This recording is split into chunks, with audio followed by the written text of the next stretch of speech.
네, 안녕하세요. 박영준입니다. 오늘은 겨울철 레이어링에 대해서 좀 알아보겠습니다. 저희가 운영하는 카페에 최근에 이제 그 신입들이 또는 이제 등산 초보자들이 많이 들어오세요.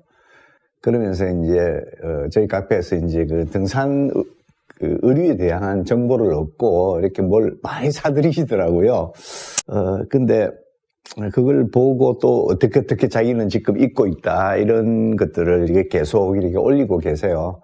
그걸 좀 보다가 아직 이제 초보시니까 등산 레이어링에 대해서 아직 좀 잘 모르시는 부분들이 있구나 이렇게 싶어서 제가 이 동영상을 찍습니다.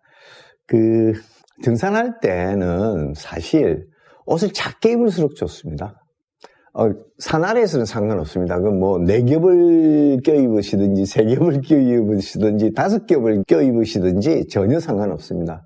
근데 산에서는 다릅니다. 산에서는 되도록이면 옷을 작게 입는 것이 좋습니다. 이제부터 그 이유를 설명을 드리겠습니다. 옷을 많이 껴입을수록 그 옷이 마르는 시간이 그 옷들이 뭐 예를 들자면 이제 4겹을 껴입었다고 가정을 해보죠. 날씨가 춥다고 이제 생각해서. 그럼 이게 옷이 마르려 그러면 이 4겹이 다 말라야 하는 겁니다. 그래서 안 되는 겁니다. 예. 한 겹이 마르는 거, 2겹이 마르는 속도가 훨씬 빠르겠죠. 예. 그 때문에 그렇습니다. 그래서 되도록이면 옷은 적게 껴입으시는 게 좋다는 거죠.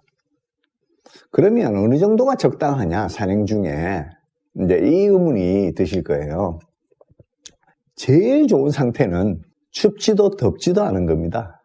따뜻하면 안 돼요. 내가 이미 따뜻하다고 느끼고 있으면 안 돼요. 동시에 내가 걸어가는데 지금 춥다고 느끼셔도 안 돼요. 그게 최적의 상태입니다. 자, 그러면 어떻게 하면 그렇게 춥지도 덥지도 않은 상태를 유지할 수 있느냐? 그거는 흔히 그 등산 선배들이 많이 이야기하시죠. 더우면 벗고 추우면 껴입어라. 이겁니다. 그냥 일단 약간 따뜻하다고 느끼는 순간 옷을 벗으셔야 돼요. 산행을 하시게 되면 보통의 경우는 체온이 36도에서 뭐 37도 초반 정도에 다 있으시거든요. 근데 등산을 해서 이제 우리나라 산들은 대부분 다 그 덜머리부터 시작해서 바로 이렇게 가파르게 치고 올라가는 곳들이 많습니다. 그러면 금방 더워집니다. 그래서 산행을 시작하시기 전에는 약간 쌀쌀하다고 느끼는 정도가 딱 좋은 온도입니다. 왜냐하면 시작하자마자, 그러니까 그 들머리까지 가시기 전까지는 뭐 파카를 끼어 입으시든지 아니면 뭐 그 패딩을 끼어 입으시든 상관없어요. 따뜻하게 가셔야 돼요, 그냥. 그까지는 이건 따뜻하구나. 이 정도 가시는 거예요. 근데 등산을 시작하기 전에 이제 준비를 하지 않습니까? 산 밑에서. 그때는 다 벗으시고, 약간 쌀쌀해? 이 정도가 딱 적당한 겁니다. 그리고 올라가셔도, 그 이상의 체온이 올라가기 때문에, 등산을 시작하면, 등산 시장에서 글쎄요, 사람마다 다르겠지만 5분, 10분이 지나면 이미 체온이 39도 정도 올라갑니다. 그러니까 바로 더워집니다. 그렇게 입으셔도. 약간 쌀쌀하다고 느끼셔도 바로 더워져서 옷을 벗으셔야 해요. 자, 그러면 3겹으로 어떻게 운행 중에, 그러니까 휴식 때는, 산행 중에 휴식 때는 옷을 더 껴입으시는 게 맞고요. 또 산 밑에서 산행을 시작하기 전에도 따뜻하게 옷을 입으시는 게 맞지만은 운동을 하시는 도중에, 즉 등산을 하는 도중에는 옷을 그렇게 많이 껴입으시면 안 된다는 겁니다. 특히 오르막에서 그리고 능선길에서. 하산할 때는 조금 다릅니다. 하산할 때는 그 에너지 소모량이 적기 때문에 조금 더 껴입으셔도 되는 거예요. 왜냐하면 그때는 땀이 많이 나지 않습니다. 자, 그러면 몇 가지 이제 주의사항. 첫 번째는 되도록이면 많이 껴입지 말라는 거였고, 두 번째는 베이스 레이어, 쉽게 말씀드리면 내복이죠. 네이는 절대 면은 안 됩니다. 제가 오늘 저희 카페에서 면티를 입고 이제 그 위에다가 뭐 델타를 입고 뭘 입고 이렇게 올라가신다는 분이 계셨어요. 그래서 절대 그건 안 됩니다. 그 레이어링의 기본 원리를 이해를 하셔야 돼요. 운동을 하고 있기 때문에, 등산이라는 운동을 하고 있기 때문에 땀이 납니다. 그 땀을 무조건 빨리 내 몸으로부터, 내 옷으로부터 배출해내야 하는 겁니다. 왜 그러냐 하면 땀이 있으시면, 옷에 땀이 젖어 있고 피부가 땀이 젖어 있으시면 굉장히 빨리 체온을 뺏어가세요. 이게 그 땀이 이제 계속 나가려고 그러면 증발을 해야 나가거든요. 그 물 상태로 못 나갑니다.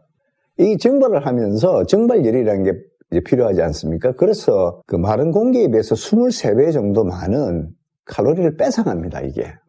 그런데 문제는 뭐냐면 내가 몸이 따뜻하지 않습니까? 예를 들어 옷을 많이 껴야 비해서. 그래서 더워요. 그러면 체온이 아까 말씀드린 그 38도, 39도로 올라가는데 그러면 몸이 더워 그러면서 땀을 더 많이 내보내게 됩니다. 몸을 식혀야 되니까요, 몸은. 그래서 적정 체온으로 자꾸 만들려고 하니까 그러면 목도 더 마르고 땀은 더 많이 나고 그 땀을 또 증발시키기 위해서 또 체온은 더 뺏기고 악순환이 되는 겁니다. 그래서 첫 번째 네이는 요새 이제 우리 카페에서는 브린제니, 아클리마니 뭐 이런 옷들이 요새 그 망사로 된 옷들이 그거 아니시라도 상관없어요. 속건, 그 다음에 흡습 두 개입니다. 땀을 흡습이라는 것은 위킹이라 그래서 땀을 빨리 피부로 또 격리시키는 거예요. 그래서 땀이 피부에서 증발하지 않도록 만들어주는 겁니다. 면이 왜 안 되느냐 하면요. 면은 땀을 머금고 있어요. 빨리 증발을 못해요. 그러면 어떻게 되겠습니까? 피부에 땀이 남아있는 거죠. 그런데 땀은 계속 나요. 그러면 정말 뇌가 펑펑 젖어버려요. 이럴 때 찬바람이 만약 들어온다 그러면 정말 춥습니다. 그래서 뇌는 뭐 여러 가지 상표들이 있지 않습니까? 여러 가지 메이커에서 다 뇌들을 만드는 회사들이 있는데 그 중에서 빨리 마르고 땀을 잘 흡착해내는 것만 입으시면 돼요. 그건 어떤 메이커의 어떤 옷이라도 상관없으세요. 이런 것들은 이제 그런 대부분 폴리에스터 극세사로 만든 옷들이 그런 것들입니다. 아니면 이제 그 브린제처럼 PP, 폴리프로필린이라는 것으로 만든 것들이 빨리 마르거든요. 땀도 잘 빨아내고. 그 때문에 그걸 입으라는 겁니다. 안쪽에. 자, 그 다음에 미들 레이어는 그러면 어떻게 하느냐. 그러면 티셔츠 한 장만, 얇은 티셔츠 한 장만 입고 계신 거잖아요. 물론 이 베이스 레이어 중에서도 보온 기능이 약간 추가된 게 있습니다. 약간 도톰하게요. 도톰하게 만들어진 게. 그게 이제 대표적인 게 그 아크테릭스의 로 LT 같은 것들입니다. 그거는 어지간히 춥지 않은 날에는 단독 착용으로도 사용이 가능한 그런 옷이죠. 보온 기능이 약간 추가되어 있는 옷들이 있긴 합니다. 그러면 미들레이는 어떤 기능을 하느냐? 보온 기능을 합니다. 자, 베이스 레이어는 땀을 빨리 빨아내고 빨리 말려주는 역할을 해주면 되는 거고요. 그 다음에 그걸로 한 장으로 춥다 그러시면, 여름엔 티셔츠 한 장으로 이제 등산하시잖아요. 근데 이제 겨울엔 좀 춥죠. 그렇다 그러면 그 위에 보온층을 하나 더 형성해 주는 겁니다. 그런데 이 보온층을 형성할 때 잘 판단하셔야 되는 거예요. 어떤 판단인가 하면 아까 말씀드린 것처럼 땀이 빨리 나가는 게 더 중요합니다.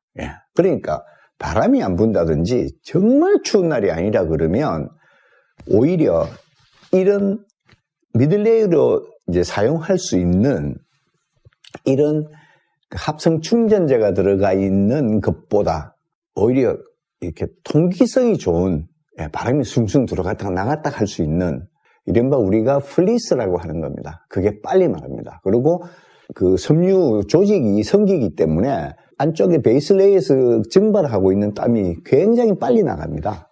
사진 한번 보실까요? 이 사진이 제가 아주 오래전입니다. 그 남부 능선에서 지리산입니다. 지리산 남부 능선에서 지금 제가 이게 아마 삼신봉이었을 거예요. 그래서 남부 능선으로 해서 이렇게 해서 그 세석으로 해서 이렇게 천왕봉을 해서 중산에 내려오는 코스였는데 이때 사진입니다. 위에 플리스 한 장을 입고 있습니다. 그런데 그 천왕봉 근처에 가니까 눈이 엄청나게 오더라고요. 그리고 바람도 불고 춥고 이게 능선길이니까 그때 위쪽에 이거는 이제 고텍스 자켓입니다. 고텍스 자켓을 껴입었어요. 그 후드를 썼던 이유가 그때 바람이 많이 불었기 때문에 그렇습니다. 바람이 불면 얼굴이 따가우니까 그 때문에 이제 후드를 제가 덮어 쓰고 가고 있는 겁니다. 이렇게 하시면 되는 거죠. 그러니까 안쪽에 플리스가 사실은 굉장히 유리한, 산행 전체로 봤을 때는 유리한 미들레이어의 소재가 됩니다. 그런데 저도 그 아주 추운 날, 그럴 때는 이런 거를 미들레이어로 사용합니다. 그런데 이런 거를 사용하실 때의 문제점이 발생을 합니다. 요새 이제 가장 인기 있는 게 그 아크테릭스, 예전에는 이제 나노퍼프나 이런 것들이 인기가 있었고요. 파사코닉에서 나온 나노퍼프가 인기 있었고, 최근에 그 아크테릭스 아톰 LT를 출시하면서 아톰 LT가 선풍적인 인기를 끌고 있죠. 그 선풍적인 인기를 끄는 이유가 있죠. 대부분의 사람들이 이제 춥다고 느끼면 이제 플리스를 예전에 입었는데, 이 플리스는 이제 한계가 있죠. 그 한계라는 게 뭐냐면, 이게 그 조직이 성기니까 바람이 불면 너무 취약한 거죠. 그리고 보온력도 이런 패딩에 비해서는 떨어지는 거고요. 아톰 LT가 굉장히 인기가 있는 이유가 있습니다. 그 이유는 뭐냐면, 아톰 LT를 보시면 이쪽에 플리스가 붙어 있습니다. 플리스처럼 되어 있는 조직이 붙어 있습니다. 왜 그러냐면 이 겉감이, 대부분의 패딩들은 겉감이 굉장히 조밀한 우분입니다. 그래서 바람이 잘 통하지가 않습니다.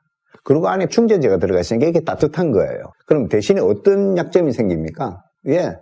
공기가 잘 통하지 않으니까 금방 젖습니다. 아톰 LT가 획기적이었던 이유는 옆에 플리스 같은 조직을, 그것도 이제 파워 스트레치 같은 거니까 플리스의 일종이라고 보시면 돼요. 붙여서 그 땀이 옆구리 쪽으로 해서 쑥 나가게 만든 겁니다. 그러니까 미들레이어로 입어도 되고, 또 바람이 그렇게 안 불고 뭐 이러면, 그렇게 안 추우면 밖에 아우터레이어로도 입을 수 있었던 겁니다. 그래서 활용도가 굉장히 높아진 겁니다. 자, 이런 거를 미들레이어로 입으시면 정말 빨리 젖고 너무 덥다, 이런 생각을 하셔야 돼요. 산행 중에는. 그걸 보여드리는 사진이 있습니다. 저 밖에 그 배낭에 뭐 옷이 하나 걸쳐져 있죠. 이 옷입니다. 그 때문에 제가 이 옷을 지금 입고 영상을 찍는데요. 저 옷을 일부러 거꾸로 이렇게 그러니까 안을 밖으로 꺼내서 이렇게 제가 묶어 놓은 겁니다. 이때가 영하 17도 정도 됐어요. 굉장히 추웠어요. 올라갈 때 저거를 미들레이어로 선택을 했었는데 저게 펑펑 다 젖어버린 거예요. 요거는 이제 천왕봉 바로 밑에서 찍은 겁니다. 그 계단 있지 않습니까?